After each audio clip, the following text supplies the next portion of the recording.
Lancé suite au Grenelle de l'environnement en 2010, le plan Éco-Phyto vise à réduire et à améliorer l'usage des produits phytosanitaires. Il comporte une centaine d'actions concrètes ciblant tous les utilisateurs de produits phytosanitaires. Une des actions phares du plan est la mise en place de réseaux d'agriculteurs volontaires pour faire évoluer leurs pratiques agronomiques par de l'appui individuel et des échanges de groupe. En sortant de l'approche traditionnelle culture par culture, ils repensent leur stratégie à une échelle plus globale, celle du système de culture. C'est une structure de 350 hectares en polyculture élevage, puisqu'il y a 350 truies en sélection et 70 mères en limousine en sélection aussi. Voilà, l'assolement il est réparti sur une 115 hectares de maïs, 115 hectares de blé et orge à peu près, quinzaine d'orge, 100 hectares de blé, et puis le reste en herbe. L'exploitation, c'est une exploitation laitière et un peu de culture. Alors l'exploitation laitière, c'est 45-50 vaches laitières, 450 000 de quotas. Bon, il a progressé depuis 2 ans.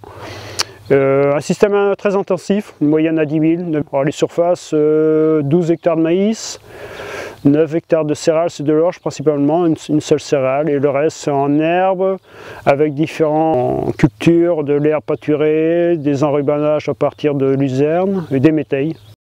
On recherche un peu d'autonomie sur la protéine et varier un peu la ration. C'est le côté santé. Je mettais en premier la pulvée, c'est moi qui fais la pulvée sur l'exploitation, qui a le certificat. Et bon, ben, c'est pas trop ma tasse de thé d'aller traiter, de toucher au phyto. Et il y a un autre point aussi, ben, c'est la curiosité. Donc rentrer dans le groupe Éco-Phyto, c'est vrai que ça a été une démarche qui a été tout à fait volontaire au niveau de la baisse des phytos. L'objectif premier de l'exploitation, c'était de gagner l'autonomie en production végétale, surtout en maïs et en céréales, pour l'alimentation des porcs. Donc c'est pour ça que baisser les phytos, on le voulait bien, mais tout en gardant le rendement et la qualité sanitaire, surtout les problèmes de fusariose sur les blés. Donc ça faisait à peu près 40% de la SAU qui était en céréales, maïs, des rotations très courtes. Et depuis, on a diminué ce ratio-là, tout le reste est passé en prairie, et comme je disais au tout début, luzerne, métailles, tout ça pour diversifier la ration et avoir un peu plus d'autonomie en protéines, bien que c'est pas facile. Arrêter d'ailleurs le maïs en silage aujourd'hui dans la ration, on fait du maïs épi, et avant on était sur du 13, 14 hectares, 15 hectares de maïs en silage.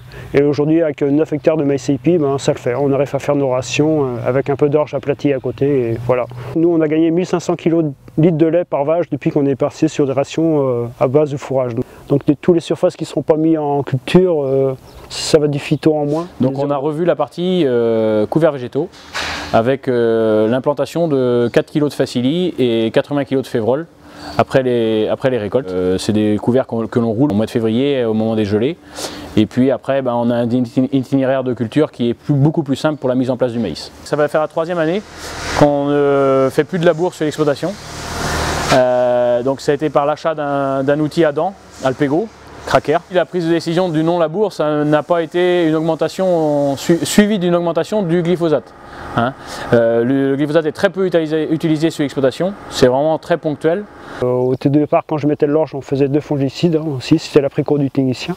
Donc, alors cette année, on n'a pas fait de fongicide.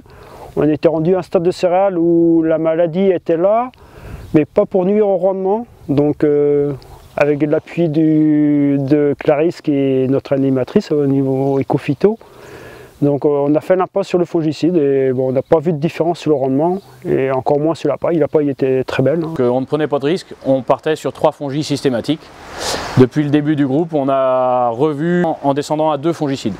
On retarde le premier fongicide le plus possible et après on garantit bien sûr l'état sanitaire des céréales en faisant un traitement fusariose quasiment systématiquement.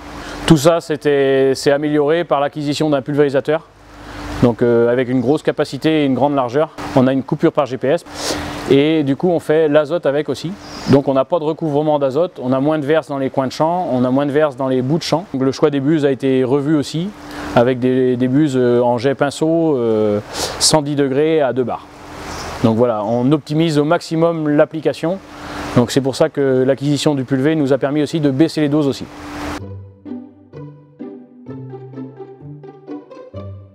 Je Je disais tout à l'heure, le maïs en silage, on aime bien qu'il soit propre, donc c'est un des postes qu'on a du mal à réduire. Hein. Sur la MAE, on n'a pas trop le choix, on est obligé de réduire l'IFT. Et pour les maïs, on sera peut-être obligé de passer par le désherbage mécanique. Et depuis 2 ans, on se pose la question, mais on n'arrive pas à trouver le matériel ou le temps, et ça nous questionne. Mais on n'aura pas le choix, je pense pas, on sera obligé au moins faire peut-être un passage déjà en désherbage mécanique. Et puis des fois on n'arrive pas à faire ce qu'on avait prévu, quoi. L'objectif c'est de baisser les fongies, mais c'est pas toujours facile du fait des aléas climatiques ou du travail d'élevage.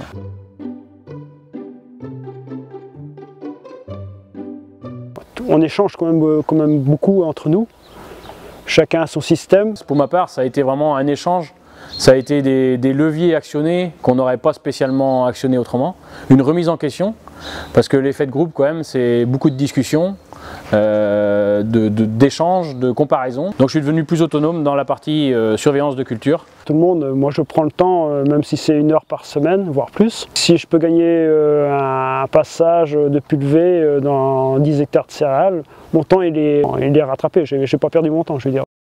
Alors le gain de temps au niveau par exemple de l'arrêt d'un fongicide ou de l'arrêt du régulateur, pour moi ça a été 2 jours et demi de travail en moins, quoi, depuis l'acquisition du nouveau pulvérisateur.